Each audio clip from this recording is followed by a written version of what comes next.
दुल्हनी शरण जी।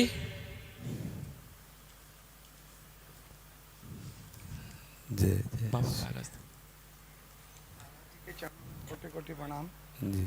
महाराज जी, समाज की एक विकट समस्या की ओर मैं आपका ध्यान दिलाना चाहता हूँ। जी। आजकल का युवा शराब और ड्रग्स के नशे की तरफ बहुत तेजी से आकर्षित हो रहा है जी। और नशे का गुलाम होता जा रहा जी। है। और इस नशे की लत को पूरा करने के लिए वो किसी हद तक भी गुजर जाता है, कोई भी अपराध कर जाता है। अपने नशे की लत को पूरा करने के लिए हत्या, लूट जैसे अपराध कर जाता जी। है। और आंकड़े ये बताते हैं कि 90% अपराध, हत्या, लूट और बलात्कार, उस समय अपराधी नशे में पाया गया। जी। तो इसलिए आपसे प्रार्थना है, कुछ ऐसा मार्गदर्शन करें कि समाज से ये कुरीति खत्म हो जाए। जी। जब तक कोई चाहेगा नहीं कि हम नशा मुक्त हों, तब तक हमारी सामर्थ्य, क्या किसी की सामर्थ्य नहीं है कि किसी को नशा मुक्त किया जा सके। जब कोई ये चाह ले कि मैं बुरी जगह फंस गया, अब मैं निकलना चाहता हूं, तो भगवान कोई न कोई रूप रख करके उसे निकाल देते हैं। हम नशा क्यों करते हैं, इस पर दृष्टि डालें। पहले हम नशा करते हैं आनंद के लिए।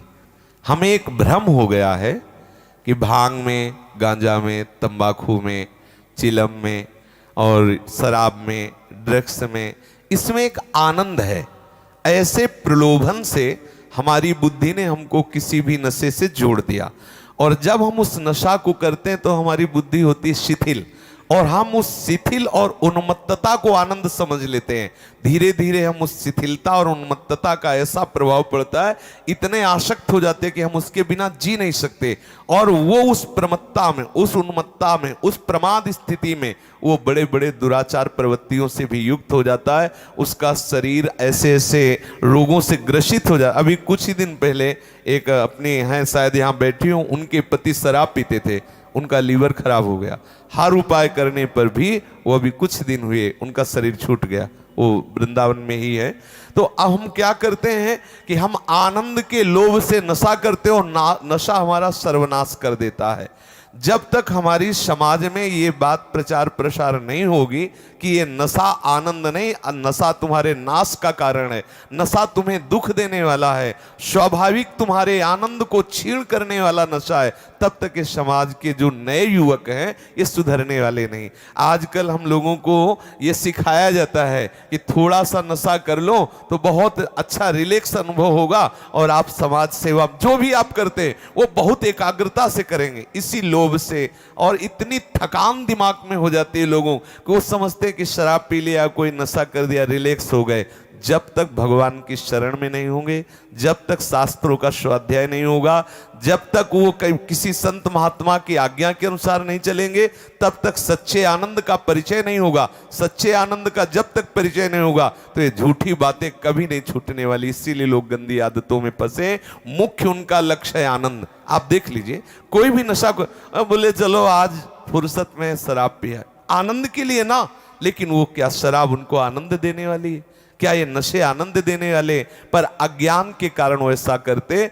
जब तक उनको सत्संग नहीं मिलेगा और जब तक वो स्वयं नहीं छोड़ना चाहेंगे, हम ये जानते हैं कि हम ये कर रहे हैं लेकिन बुरा है, इसे छोड़ना चाहता हूं, तो उपाय है।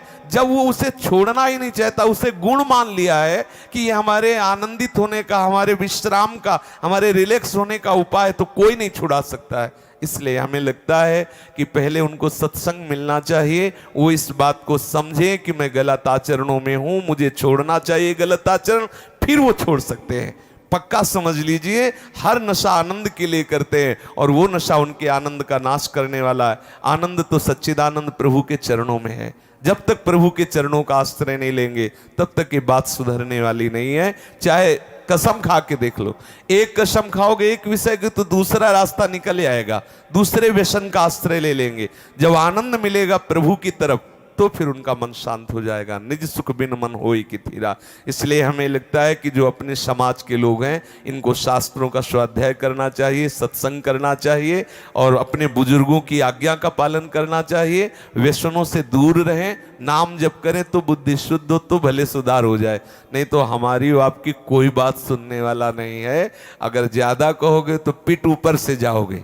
हाँ, वो मानने वाले नहीं है, क्योंकि उनके अंदर ये धारणा बैठ गई है कि रिलैक्स होने के लिए, आनंदित होने के लिए ये व्यसन जरूरी है। जी।